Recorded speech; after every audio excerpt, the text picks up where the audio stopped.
मेरा नाम डॉक्टर शोएबा सल्दाना है। मैं एक गायनेकोलॉजिस्ट हूँ। एक गायनेकोलॉजिस्ट मुख्य रूप से महिलाओं के स्वास्थ्य पर केंद्रित होते हैं। हम कहते हैं कि ये गर्भ से शुरू होकर कब्र तक होता है, इसलिए अपने पूरे प्रजनन जीवन से, अपने वयस्क जीवन से बुढ़ापे तक। तो एक गायनेकोलॉजिस्ट महिलाओं को अपने स्वयं के स्वास्थ्य की देखभाल करने में मदद करते हैं। अगर कोई महिला मेरे पास स्वास्थ्य के मुद्दे को लेकर आती है, पहली बार मुझे उससे बात करने में 30 से 40 मिनट लग सकते हैं। तो एक है उसके स्वास्थ्य के मुद्दों की जांच और दूसरा है उसके जेनेटिक्स, उसका पर्यावरण, उसका पाल पोषण। ये सभी ने उसके जीवन को कैसे प्रभावित किया है और अभी के स्वास्थ्य के मुद्दों को बनाने में सहयोगी रहा है। मेरा अगला निर्णय डिफरेंशियल डायग्नोसिस का होता है। जब कोई महिला आती है, मान लीजिए पेट दर्द या पीरियड्स के दर्द के साथ, इसके कई अलग अलग निदान हो सकते हैं। स्वास्थ्य इतिहास प्राप्त करने के बाद मैं लगभग 3 या 4 निदान करती हूँ। फिर हम जांच करते हैं और मरीज पे तरह तरह के टेस्ट करते हैं। ऐसे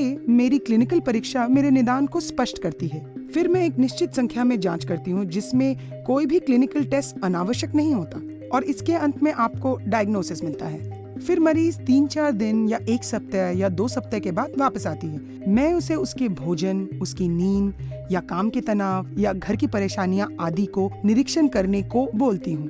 ऐसा कोई भी तनाव जो उसे प्रभावित कर रहे हैं। फिर जब वह वापस आती है तो हम चर्चा करते हैं कि हमें क्या रिजल्ट मिली है।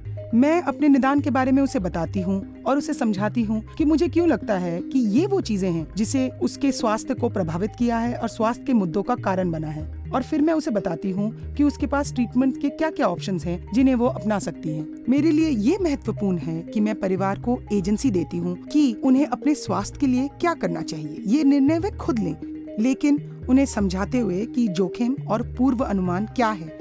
और फिर मैं उस व्यक्ति से ये सोचने के लिए कहती हूँ कि वे कौन से ऑप्शंस हैं जो वो अपने ट्रीटमेंट के लिए इस्तेमाल करना चाहते हैं। फिर वो अपना ट्रीटमेंट करवाते हैं। 3 या 6 महीने के बाद वापस आएंगे, जो इस बात पर निर्भर है कि चिंता क्या है।